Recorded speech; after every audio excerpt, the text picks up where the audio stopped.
Pernahkah anda terfikir dari mana datangnya bola sepak yang selalu anda tendang sampai hilang ke dalam sebak? Mari kita saksikan.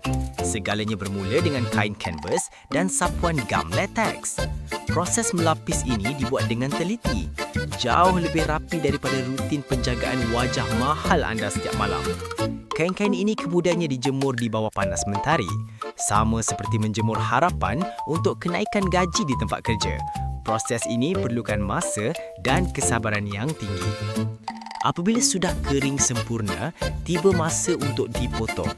Menggunakan mesin penekan manual, kepingan kain tadi ditebuk menjadi bentuk heksagon dan pentagon. Ketepatannya sungguh luar biasa. Pasti lebih tepat dan pantas daripada jawapan anda apabila ditanya bila nak kahwin. Seterusnya, proses mencetak corak. Abang kita ni menggunakan teknik cetakan saring atau screen printing secara manual. Ini adalah bukti nyata bahawa kita tidak perlukan gadget canggih berharga puluhan ribu ringgit semata-mata untuk nampak produktif. Cukup sekadar kemahiran tangan, baju pink dan sedikit cat.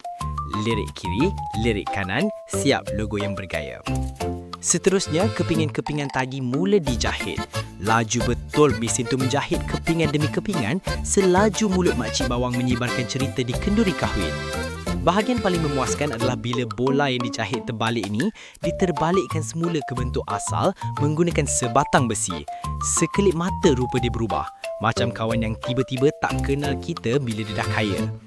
Sekarang, kita masukkan nyawa ataupun diangin ke dalam bola. Seterusnya adalah ujian kesabaran tahap tertinggi, iaitu jahitan penutup menggunakan tangan. Pakcik ini mengikat dan menjahit dengan tahap kesabaran yang mengalahkan kesabaran kita melayan rakan sekerja yang toksik. Benang ditarik sekuat hati, barulah bola ini tidak berterabur walaupun ditendang sekuat hati oleh penyerang harapan kampung. Akhir sekali, sesi pemeriksaan kualiti. Bola dipam sehingga kembung, dibelik dengan penuh kasih sayang dan sisa benang dipotong rapi. Selepas disahkan sempurna, ia dikempiskan sedikit untuk dibungkus ke dalam plastik, bersedia untuk dipasarkan. Selesai. Jadi, selepas ini, kalau sepakan percuma anda tersasar jauh melanggar tingkap jiran, janganlah salahkan bola. Hargailah sedikit titik peluh dan kepakaran luar biasa tukang pembuatnya. Hebat bukan?